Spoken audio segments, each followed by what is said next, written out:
Hello, creative ones, and welcome to Mixed Media Art Fundamentals. I'm Michelle with Mixed Media Art, and I'm so looking forward to answering all your questions and hopefully inspiring you to give mixed media a try. Now, in this episode, we're going to be answering the question, what is mixed media art? I'm so glad you asked. Now, traditionally, it's involving more than one media, so more than one paint or pencils, crayons, and mixing it together. Now, I like to describe contemporary mixed media as collage and using acrylic paints to build up an image. Now, it might be to share a story, to share a message, or perhaps just for the fun of it, because it's something that we love to do. One of my favorite things about mixed media art is that it's really a low entry barrier to get started.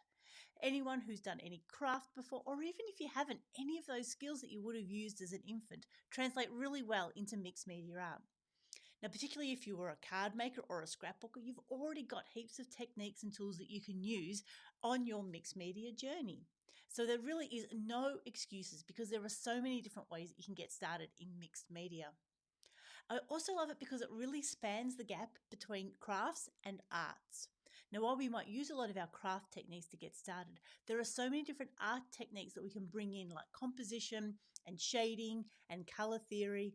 And as we get better at our mixed media and do more experimentation, these are the tools that we can build into the pieces that we create. My favorite thing to say is that there are no rules in mixed media art, only guidelines. And we'll certainly talk about those. There's no hard and fast rules of what your piece might need to look like, how you build up your layers. But the important thing is understanding your tools and materials and knowing how to use them to the best of their abilities so you get the results that you want. Now, mixed media art can also be done on a variety of surfaces. It might be done in a book or an art journal, but it can be done on a loose leaf of paper. It can be done on a canvas, on a wooden substrate. There are so many different ways that mixed media art can be created. Now, we also will talk about art journaling, where a lot of mixed media occurs. And this is a book that has mixed media in it. And it might be a pre-made book, a book you make yourself, and it could range right from doing a lot of writing and journaling with a little bit of imaging and colouring around it, or it could be right through to creating something complex. So let's have a look at a few examples that I've created over the last few years to give you a better idea of how I define mixed media art. So we've got lots of different examples here, and let's run through them. So like we said, it could be creating a book, it could be creating a journal where we've put in different papers that we've created. And it could be a book of any different size. It could be one like this. It could be a smaller book. And this has been such a fun one to create. It's got a gel printed cover. It's got all sorts of different pages in it. I've used stickers, markers to decorate it. And we'll talk about all these different layers over the next few episodes. It could be a really simple book with some basic bookbinding techniques. This has been done using some thick copy paper and been kept quite simple with just some simple layers, not a lot of paints or wet adhesives to keep it simple. We could also do what we call junk journaling, so using little bits of pieces from different books, from ephemera, from our junk mail to create a book. And again, some of the basic bookbinding techniques are used here to create this fun piece. It could also be something like decorating an envelope. Now here's an envelope we've created using tracing paper. We've done some stamping, added on some stickers and created a really interesting little piece because we've mixed our media together. Now if we look at some of the more traditional art journaling, we can see that art journaling can come in all shapes and sizes. This is a pre-made journal, and you can see we've got layers of tissue paper, ephemera, we've built up layers of paint, stenciling, we've added some focal points, some words, and then finished it off with a little bit of doodling. And we'll talk about these layers as we go through. Here's where I've taken our mixed media out of an art journal and onto a canvas. This is a traditional small canvas, but again, the same techniques apply.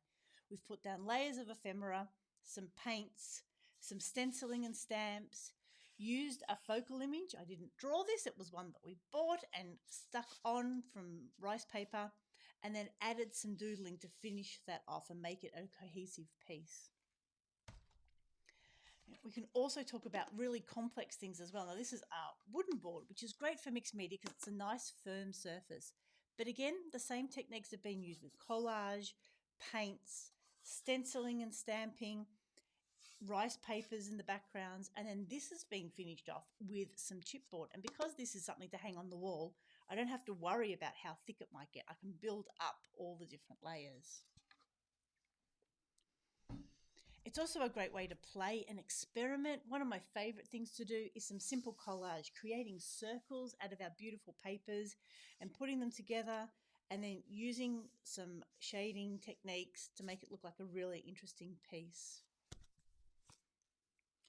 Sometimes in our mixed media, we want to convey a message, and here's one where I created a really colourful background and then just drew a really simple figure. We've got show up, be present, hold space. And then I've done a little bit of journaling through here to help create a horizon.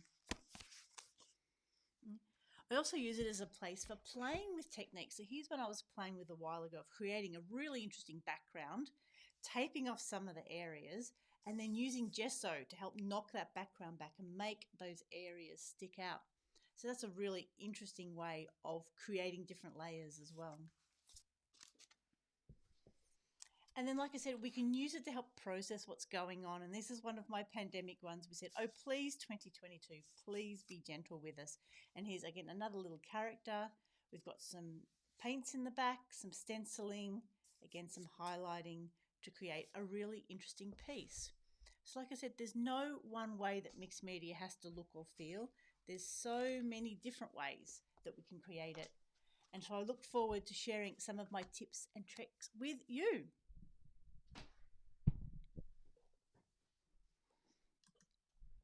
So I hope that's given you a bit of an idea about what mixed media can be, about using different layers to create some really fun art pieces. We do it because it gives us a chance to be creative. We create something that wasn't there before. We might be able to work through some feelings and then have something that we can share with people and then learn composition, different color combinations, and getting to know our materials as well.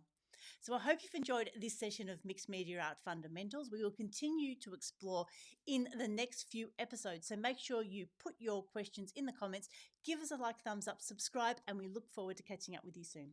This is Michelle signing off. I hope you have a crafty day.